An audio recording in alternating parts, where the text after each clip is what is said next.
Na mkaribu tena, jina langu ni Frederick Kwambua na mfasiri kwenye lugha ya ishara ni Priscilla Mwangi. Mpenzi mtazamaji, longa nasi kupitia nambari ya simu 0782705705 ukitupata kwa njia safi kupitia mtandao wa kijamii wa Facebook @Undugu TV Kenya. Mpenzi mtazamaji, na tuweze kupata taarifa ifuatayo. Askofu mkuu wa kanisa la Africa Brotherhood Afrika ya Kati, Mashariki, Kusini na Finland, Dr. Timothy Ndambuki amewataka Wakristo kutii sauti ya Mungu wanaozungumza nayo kupitia njia tofauti na pia kujitolea kikamilifu kumtumikia. Askofu mkuu ametoa himizo hili la kusikia na kutii sauti ya Mungu alipokuwa kiongoza ibada ya Jumapili katika kanisa la ABC kwa Kavo, eneo la Kiawalia, kaunti ya Machakos. Ibada hii pia ilihusisha hafla ya harambee ya kuchangisha pesa za kujenga afisi na nyumba ya wachungaji katika kanisa hilo. Mwanahabari wetu Caro Christopher aliweza kuandamana naye na kutuandalia taarifa ifuatayo.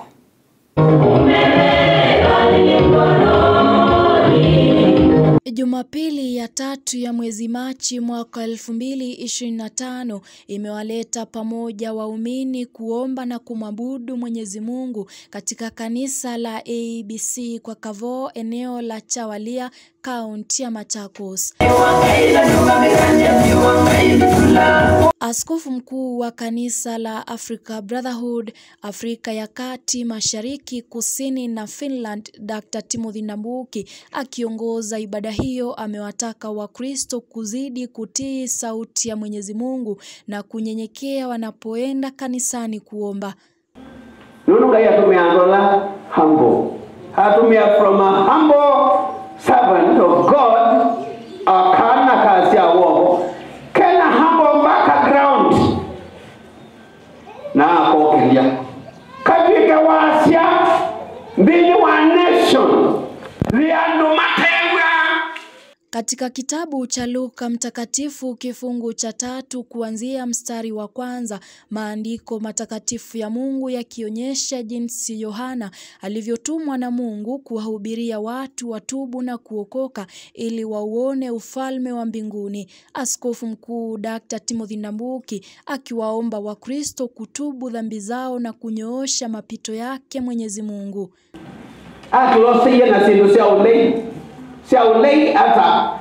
Ando maimana kola kunye kilungu cha 10. Sija kilungu ni cha 3. Mea etei. Uuni wiyo bono kwa sia etei lungu sia 10 na mbembo ekumbeni yakwa.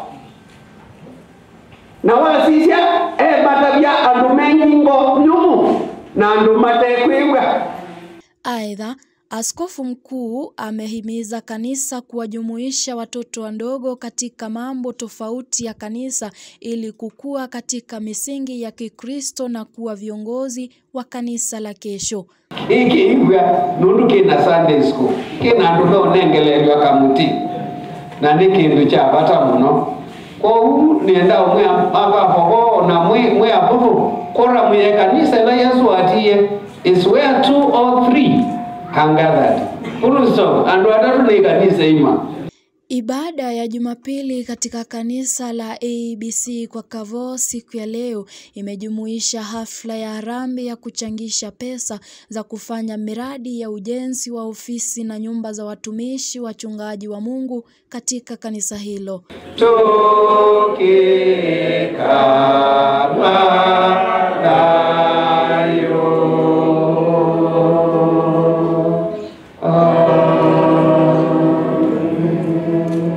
Caro Christopher, Undugu TV. Na sasa tunazamia kwenye masuala mazima ya kisiasa nchini. Viongozi mbalimbali wa mirengo ya ODM na UDA wameshabikia muungano wa Raila Odinga na Rais Ruto katika hatua ya kuiunganisha taifa na pia kuwafaidi wananchi na maendeleo. Katika ibada ya Jumapili kaunti ya Uasin Gishu, viongozi hao wamekashifu vikali viongozi wanaoeneza ukabila na kujaribu kuigawanyisha taifa la Kenya. Hatuwezi pimia mtu. Katika juhudi za kuhakikisha umoja baina ya Wakenya wote unaenezwa zaidi na kudumu kwa miaka ijayo, viongozi wa mirengo kutoka ODM na UDA wameendelea kuunga mkono mkataba wa ushirikiano uliotiwa saini na kinara wa ODM Raila Odinga na Rais Ruto. Gavana wa kaunti ya Bungoma Kenneth Lusaka akisema kuwa rais alishinda Raila na kura 200,000 tu, hivyo ni vyema kuwajumuisha Wakenya wengine. Na niungane na wale wenzangu wamesema kushukuru Mheshimiwa Rais na Mheshimiwa Raila Odinga kwa kuungana. Kenya tunasahau kwa haraka sana. Kura hii ilipopigwa, difference ilikuwa kura 233 na 211. So ukiangalia it was about 48-51%, which means hata Mheshimiwa Raila alikuwa na percentage kubwa ambayo ilifuata yeye. Licha ya kwamba mimi niko Kenya Kwanza, licha ya kwamba sisi tulishinda, but he also had a following which was almost half. Sasa hao watu wanaenda wapi? Ndio mheshimiwa mmekaa pamoja wakasema wacha tuunganishe Kenya. Let everybody be part and parcel of this government. So that hii kitu ya kusema the winner takes it all ndio inafanya watu wanapigana. Committed to the cause ambayo baba Raila Amolo Odinga na cause ambayo William Samoei Ruto wametoa ili wa unite country, and us as younger generation we have got all the responsibility to water, to nurture and to support that unity. Mbunge wa Kilifi Kaskazini Owen Baya akidokezea kuwa kwa mara ya kwanza kamati za bunge zimejumuisha viongozi wa kabila zote na hata kutoka makabila ndogo bila ya ubaguzi wowote. Na hii sisi pale bunge la kitaifa, yale mambo tumefanya hivi juzi kuchagua viongozi wa kamati zote za bunge, tumeweka kila mtu kutoka kila region, kitu ambayo ilikuwa haiwezekani kwa miaka mingi. Ilikuwa makabila 2-3 ndio watakuwa chairperson wa zile committee. Leo hakuna kabila limeachwa ama region imeachwa katika zile kabila, katika zile committee za pale bunge. Unajua kulikuwa niliona juzi kuna wabunge wengine wanashangaa ati mimi ni chairman wa committee ya bunge. Kweli mimi? Kweli huu umoja wa Rais William Ruto na Raila Odinga ni muhimu kwa sababu we are going to spread resources in the whole country and ensure that there is no discrimination in Kenya again. Aidha, viongozi hao wameonekana kuwarushia cheche za maneno Rigathi Gachagua na kumtaka kukomesha ukabila, huku wakitoa wito kwa Kalonzo kujiunga na serikali na pia kusema kuwa kila Mkenya atanufaika ikiwa ukabila utadidimia nchini. Jambo ninafurahia sana kwa yale kazi mingi ambayo tumefanya. Apart from maneno ile ambaye tumefanya wananchi, ni kupingana na maneno ya ukabila na ubaguzi ya Wakenya, ambaye kura yake tulipiga mwaka jana kwa kumfukuza ule mtu wa mitego na kuhakikisha Kenya itabakia kuwa nchi moja, sio nchi ambaye wachache wanajihisi ni kwao na wengine wanafeel ni kama hao ni strangers katika taifa letu la Kenya. Mimi I don't regret the decision. I am happy every day because I know the day that we took that decision is a day that we say Kenya shall become one and we shall not divide our country into small units ya kusema atio nyinyi mulipiga hivi ama mulipiga hivi. Tunataka nchi ambaye hakuna mtu anabaguliwa. Yule naona anapiga kelele sana alikuwa naibu wa rais kitambo, amekaa nje miaka kama 15. Hata yeye mimi naendea yeye, mimi ndo naenda niongee na yeye, nilete yeye karibu tufanye kazi pamoja. Wamezungumza haya katika ibada ya Jumapili kaunti ya Uasin Gishu. Na siasa zimeweza kuchacha kweli. Tukisalia humo ni kwamba gavana wa kaunti ya Kakamega gavana wa kaunti ya Bungoma Kenneth Lusaka na mbunge wa Kilifi Kaskazini Owen Baya wameshinikiza kuwa wataendelea kutoa michango yao katika makanisa, kwani wanamtolea Mungu na wala sio binadamu yeyote. Viongozi hao wakionekana kuunga mkono semi za rais kuwa atasimama kidete katika kujenga kanisa nchini. Hatuwezi pimia mtu ile sadaka ambayo analeta kwa kanisa. Katika Biblia Yesu alimbariki yule mama, alitoa senti 1. Lakini pia hata askofu hapa alisema kwamba kuna yule mama Mariamu katika Yohana 12 ambaye alikuja na marashi, Biblia ya Kiingereza nasema very expensive, na akaimwaga katika miguu ya Kristo. Alikuwa pale ananungunika. Wako watanungunika sisi tukitoa pesa kwa kanisa, lakini hatutakoma.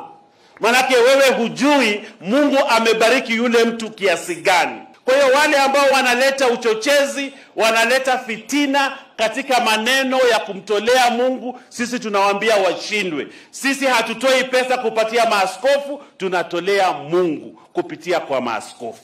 Kwa hiyo askofu hawezi kaa aseme ati hii mali irudishwe. Kwani wewe ndiye tumekupatia? Si tumepatia Mungu. Kwa hiyo mimi nataka kusema tutaendelea kujenga makanisa na mali yetu yote. Hata kama mtu anataka kuleta milioni 100 alete. Hii kazi tunafanya ya kuchangia iko katika Biblia. Kumbukumbu la Torati 16 na 17 inasema kwamba usiende kwa nyumba ya Bwana bila chochote. Kwa hivyo mimi nimekuja kuchangia Mungu. Na nitaendelea kuchangia Mungu. Hata last week Sunday tulikuwa hapa Uasin Gishu na Mheshimiwa Rais kuchangia Mungu, kwa sababu bila Mungu singekuwa vile niko. Na wale wanapinga kuchangia Mungu wasome Psalm 35 Zaburi 35 verse 6 inasema njia yao itakuwa telesi na nyeusi. Sio Lusaka anasema. Na malaika wa Mungu watawafuata. Na viongozi wa kisiasa nchini wamejitokeza na kuitaka serikali ya Kenya kuingilia kati swala la Margaret Nduta kuuawa baada ya kuhukumiwa kifo baada ya kupatikana na kilo 2 za dawa za kulevya aina ya cocaine katika taifa la Vietnam. Hivi punde kuzungumza amekuwa mbunge wa Embakasi Mashariki Babu Owino akimsihi Rais Ruto kumsaidia Nduta na kuona ikiwa serikali ya Vietnam itasitishwa hukumu hiyo kutekelezwa. Katibu mkuu wa Wizara ya Masuala ya Kigeni Korir Sing'oei akibaini kuwa swala la Nduta ni ngumu kutatulika, ila serikali ya Kenya inafanya kila iwezalo kumsaidia. Ikiwa imesalia masaa chini ya 20 hili Margaret Nduta Macharia, raia wa Kenya mwenye umri wa miaka 37 kuuawa kwa kudaiwa kusafirisha dawa za kulevya aina ya cocaine ambazo ni haramu katika taifa la Vietnam. Viongozi wa kisiasa nchini wakijitokeza na kuitaka serikali ya Kenya kuingilia kati ili kuona ikiwa serikali ya Vietnam itasitisha hukumu hiyo kutekelezwa. Wa hivi punde akiwa mbunge wa Embakasi Mashariki Babu Owino, ambapo alimsihi Rais William Ruto kumsaidia Nduta. I want to take this opportunity to ask and to request the President of the Republic of Kenya, William Samoei Ruto, to assist this lady called Margaret Nduta, who is supposed to be hanged tomorrow in Vietnam.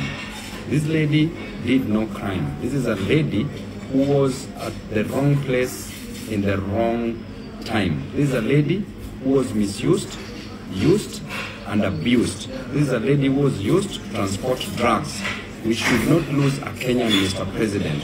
Kwa upande wake, seneta wa kaunti ya Kisii Richard Onyoka alimwandikia barua Rais Ruto akimsihi kufanya mazungumzo na serikali ya taifa la Vietnam na kuomba msamaha kwa niaba ya Nduta, hili kusamehewa na kuona ikiwa hukumu hii itabadilishwa. Ni barua iliyopokea jibu kutoka kwa katibu mkuu wa Wizara ya Masuala ya Kigeni Korir Sing'oei, akibaini kuwa swala la Nduta ni ngumu kutatulika, lakini serikali ya Kenya inafanya kila iwezalo kumsaidia. Aidha, kupitia taarifa iliyotolewa na mbunge wa Gatundu Kaskazini Elijah Kururia, taarifa iliyotolewa na taifa la Vietnam kuhusu swala hili la kumsamehe Nduta iliyodokeza kuwa tunafahamu kuwa mnamhurumia mwananchi wenyu.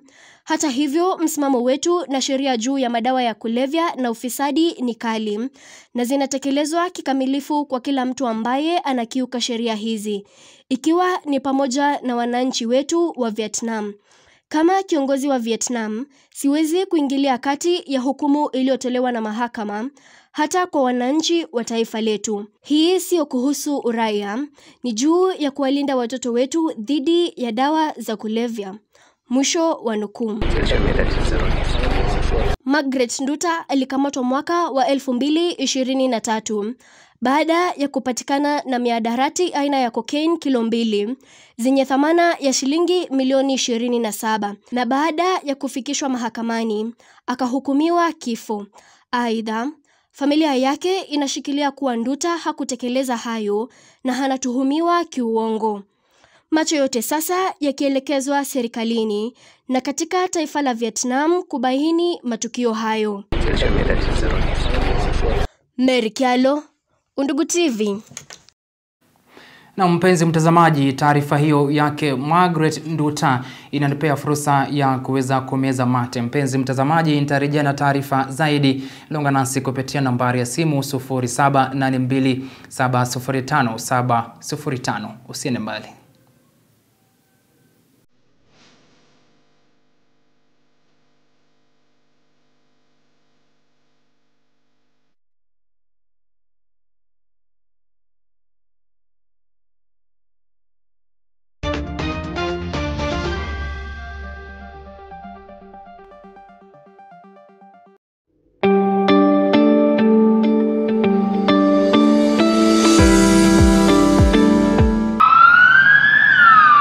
Afya ni kigezo muhimu katika maisha.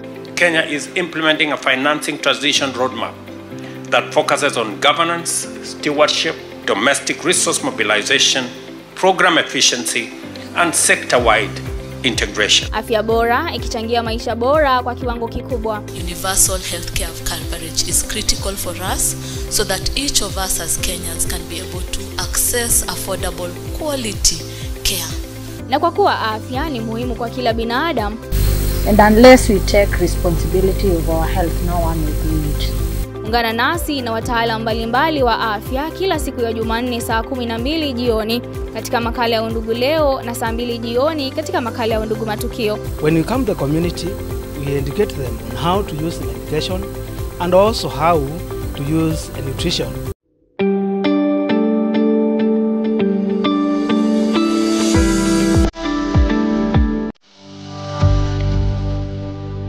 Kama kanisa sio kuambia juu ya mbingu kila siku. Hapana, wako na maisha ya kuishi hapa duniani. Lazima wajue wanastahili kuwekeza hapa kwa ajili ya maisha ya hapa. Tumenunua uwanja huko Konza City tayari na tunaendelea na process ya kujiandaa tujenge angalau orofa 12. Hiyo ni commercial. Ukipata nafasi pale utajipatia mapato. Ningetaka kualika members wetu wa kanisa, members wetu wa SACCO waendelee kujiunga na mradi wa Konza Technopolis ambao ni mradi ulianzisha mwaka uliopita. Registration ni shilingi 1000 na hisa moja ni 1030. Kanisa inawekeza kiwango cha 30% na 70% tumeifungulia members wa kanisa ili waweze kunufaika na mradi huo. Na nawaomba ili muweze kuona kama inafaa, maana huo mji wa Konza Technopolis unakuwa kwa kasi sana.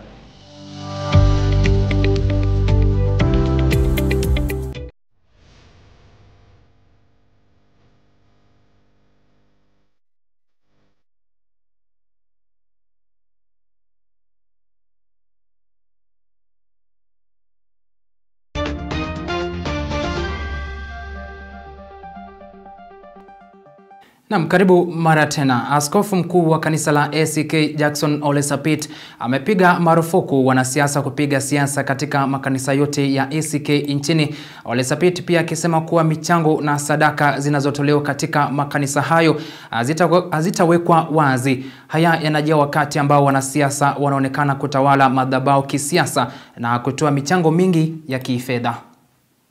We have already declared and we want to declare today that giving in the Anglican Church will not be announced. Just give as God directs you to give. For what we give to God, we don't have to tell human beings what we have given him. We ask now the teams that have been given opportunity to come forward. The rest will be giving in the tents and in the boxes that are designated. When the time comes for acknowledging all those who have come, we will do that. But also I want to give direction that from today on henceforth, in any Anglican congregation, and I thank God my bishops are here, there will be no opportunity for any political leader to have a speech in the church. We will mention their names, they will wave their hands, and if they so wish to speak to the congregants, it will be done outside of the sanctuary. And not only today, but in all our dioceses and in all our churches. May God bless. Na kwingineko ni kwamba aliyekuwa seneta wa Baringo na mwenyekiti wa chama cha KANU Gideon Moi amebaini kuwa hatajiunga na serikali ya Kenya Kwanza bali atabaki kuwashughulikia wakazi wa kaunti ya Baringo. Hii ni baada ya baadhi ya viongozi wa kaunti hiyo kusisitiza umuhimu wa kujiunga na serikali, wengine wakimtaka Gideon kushirikiana na Rais Ruto. Semi hizi zimejitokeza katika hafla ya mazishi ya aliyekuwa mbunge wa Baringo Kaskazini Willy Kamboren. I do not need a handshake. I need the people of Baringo's handshake. Mumeona sasa Kenya bali syllabus ya Kenya bali imefika. Imekimbia mbio mpaka aliyekuwa naibu rais sasa ni leader of opposition. Mwenye alikuwa leader of opposition ako katika handshake. Na mimi nataka kuambia my brother here, mimi nilienda kama Yohana Mbatizaji. I went to prepare the way for you.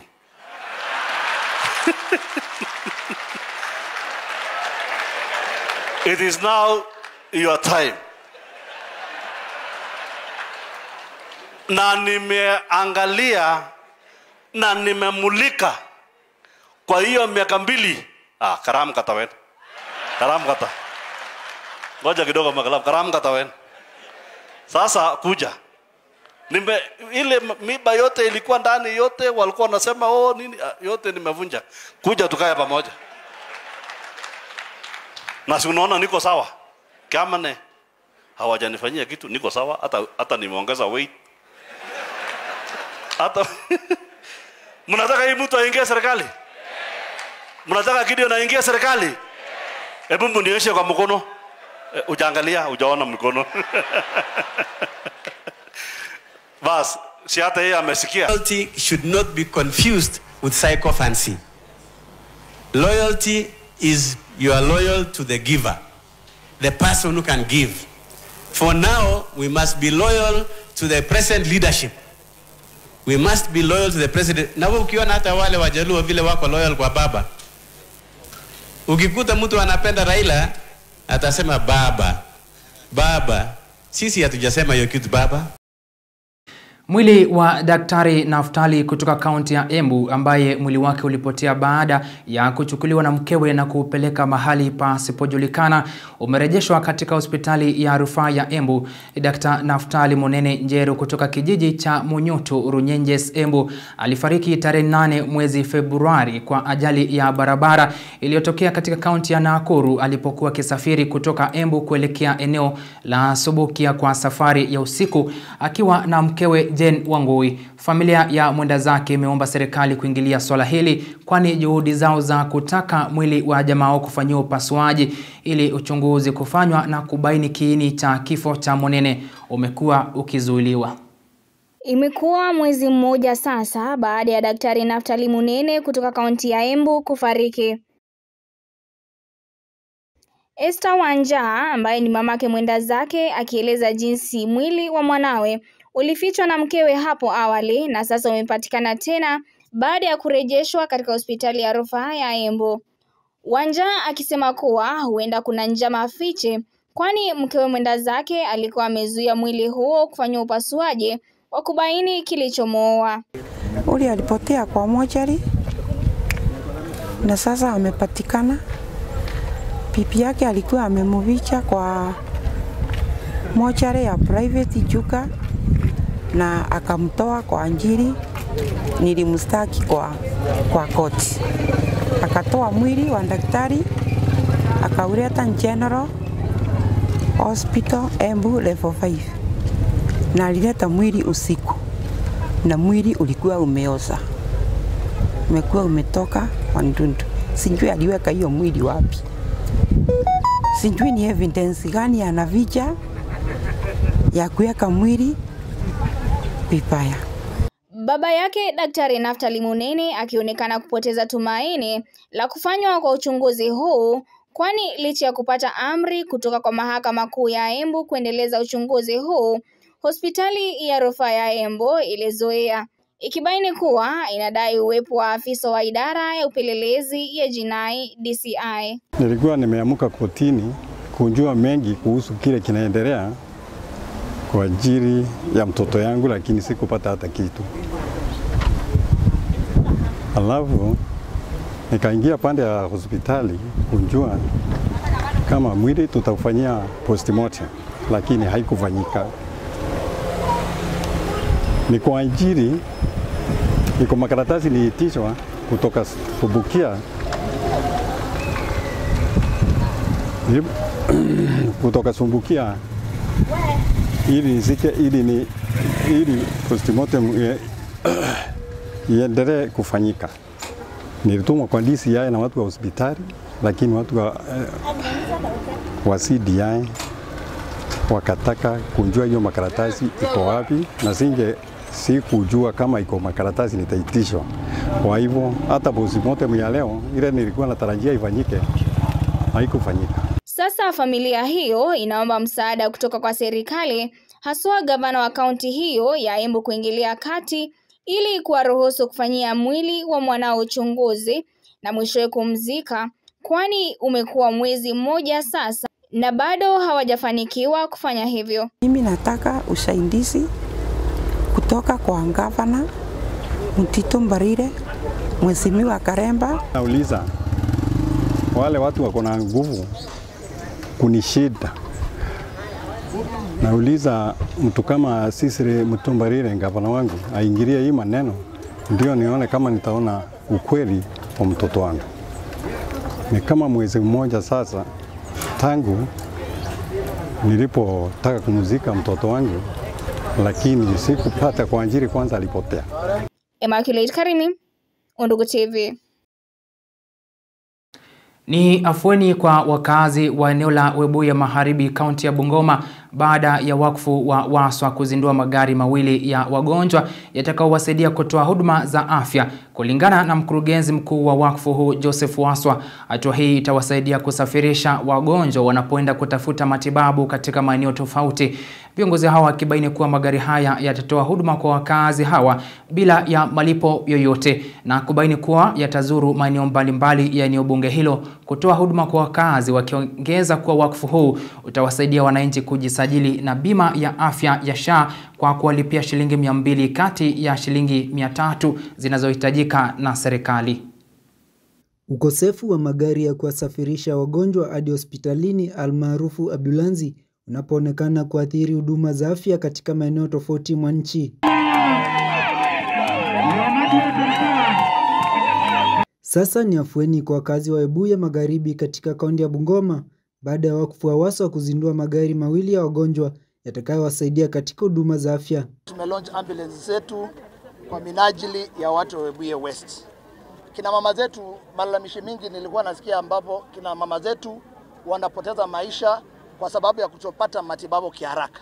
Sasa hizi ambulance zimekuja hapa kusaidia wananchi wetu wa Webuye West. Ikiwa umelemewa mahali popote, hii foundation yetu itatoa ratiba kamili, unapika namba mahali penye huko, inakuja inakuchukua, inakuleta kwa hospitali. Kulingana na mkurugenzi mkuu wa wakfu huu Joseph Waswa, hatua hii itawasaidia kusafirisha wagonjwa wanapoenda kutafuta matibabu katika maeneo tofauti, ili likijia baada ya wakazi wa eneo hilo kulalamika kuwa kuna magari ya kuwasafirisha wagonjwa na kuitaka serikali ya kaunti hiyo kushughulikia swala hili. Viongozi hao wakisema kuwa magari haya yatatoa huduma kwa wakazi hawa bila malipo yoyote na kubaini kuwa yatazuru maeneo tofauti ya eneo bunge hilo kutoa huduma kwa wakazi. Zitakuwa zinashughulikia watu wa Webuye West bure, yani sa free medical that it will be going round by each and every market day, inazunguka ikitibu watu wetu.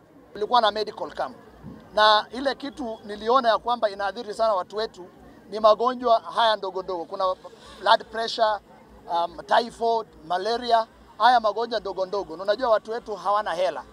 Mara mingi hawa wanaishi kwa shilingi 200. Hii shilingi 200 ni ya kununua chakula. Sasa wana shida ya madawa ama wana shida ya kujijulia ni magonjwa gani na wasumbua. So hizi ambulance zimekuja kusort hizo problem. Kwa na challenges mingi kama watu ya Webuye West. Ambulance hizi ni referral.